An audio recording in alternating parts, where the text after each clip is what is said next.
From time to time, we get proud as Canadians to find out there's a Canadian on Jeopardy, especially when someone does really, really well. Like in the case of Mattea Roach, who was like in the Grand Tournament of Champions and maybe one of the best players of all time up there with Ken Jennings. Yeah, she's still doing great, right? But this woman is a Montrealer, so we're even more proud. Yeah, Diandra D'Alessio is her name. If you watch Jeopardy on Friday, that was her.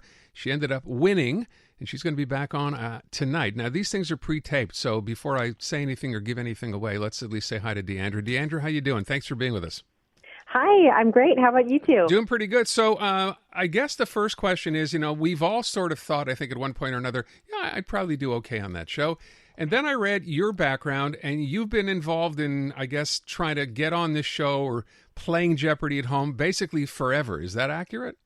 As long as I can remember, yeah. I mean, I started watching when I was maybe about 9 or 10. Gee. And I was able to get some of those questions when I was that age.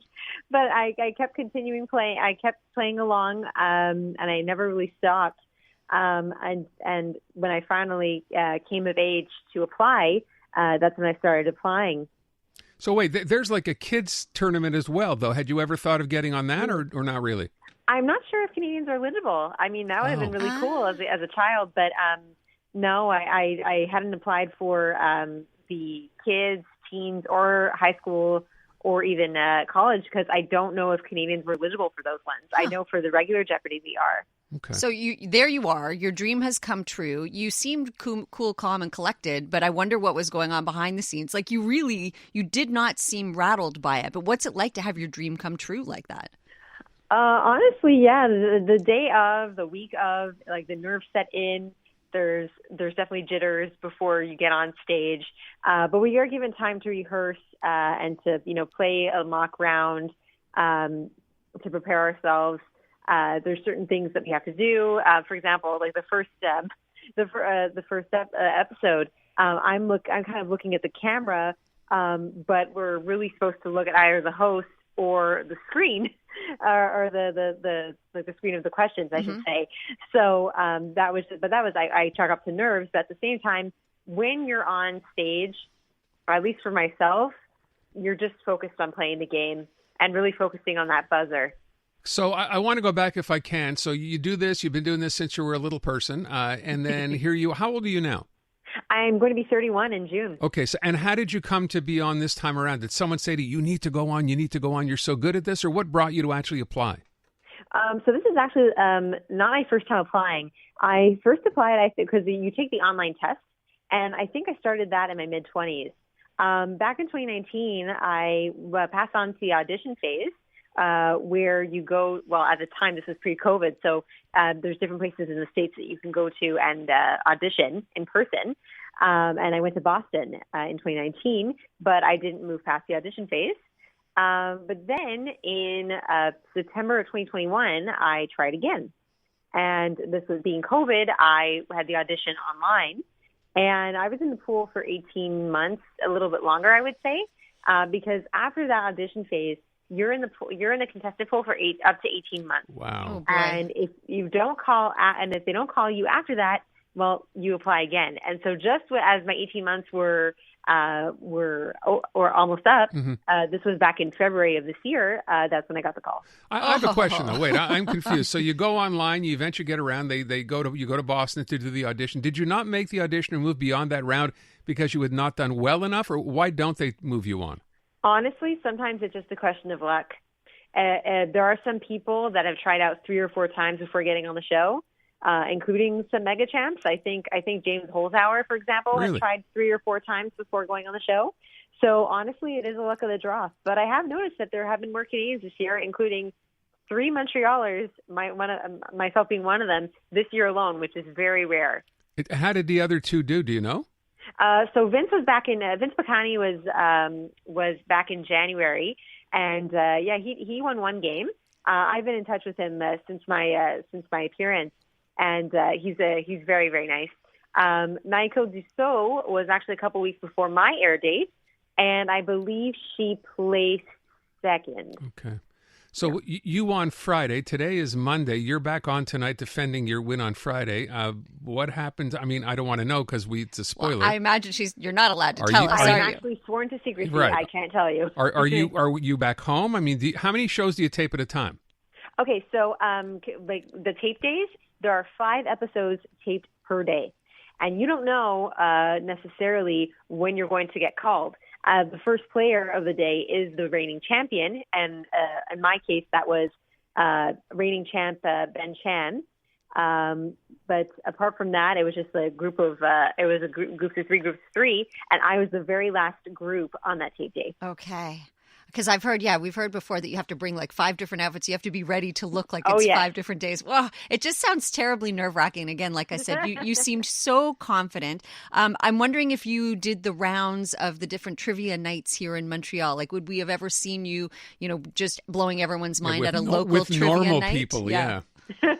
Well, shout out to Pub La Brosse, or I think it's a microbrewery, La Brosse in I believe it's Montclair.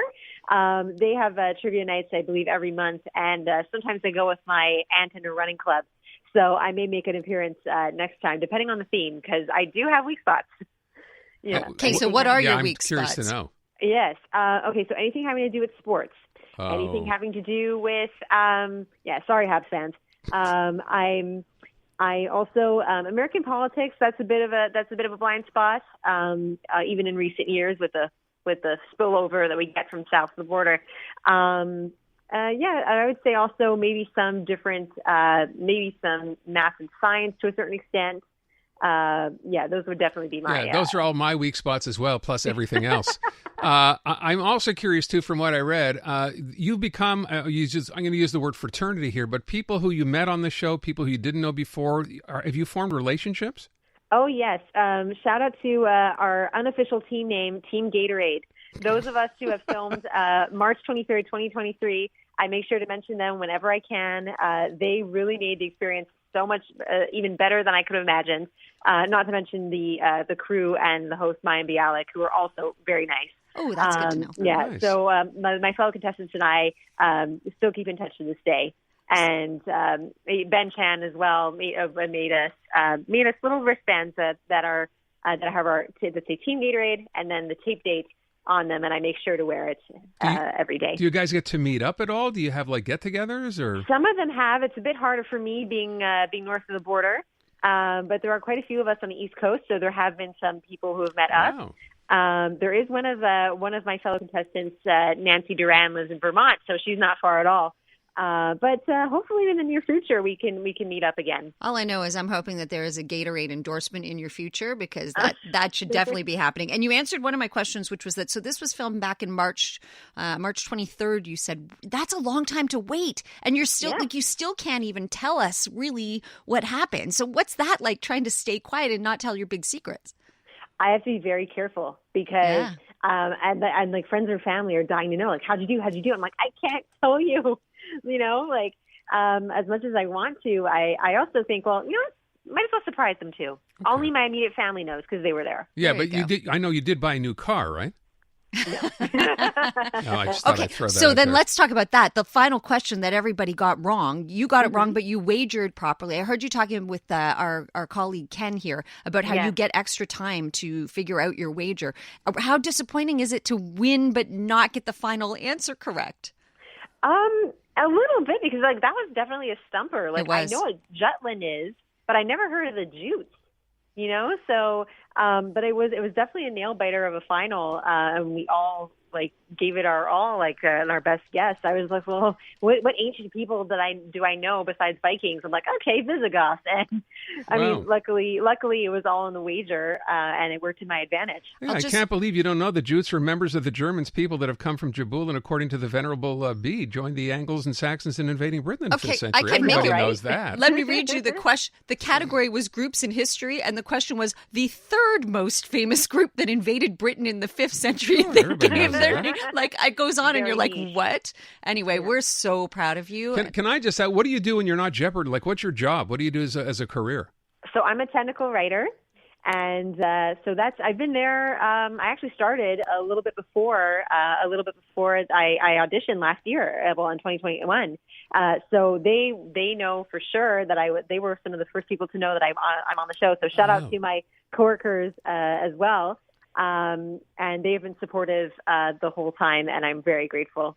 Oh, well, nice. We are rooting for you. You bet. Good luck. She is going to be on tonight and then hopefully for many more nights to come, although she won't tell us and we don't know. She so you can't just have tell to us. keep watching. Exactly. She can't, not she She's won't. She's a dynamo, though. Hey, thank you so much for being with us. We really appreciate it and wish you all the best. Thank you for having me. Yeah, and if you ever want to come into the station one day, we do a news quiz every day where we give away money. You're more than welcome to come by one day.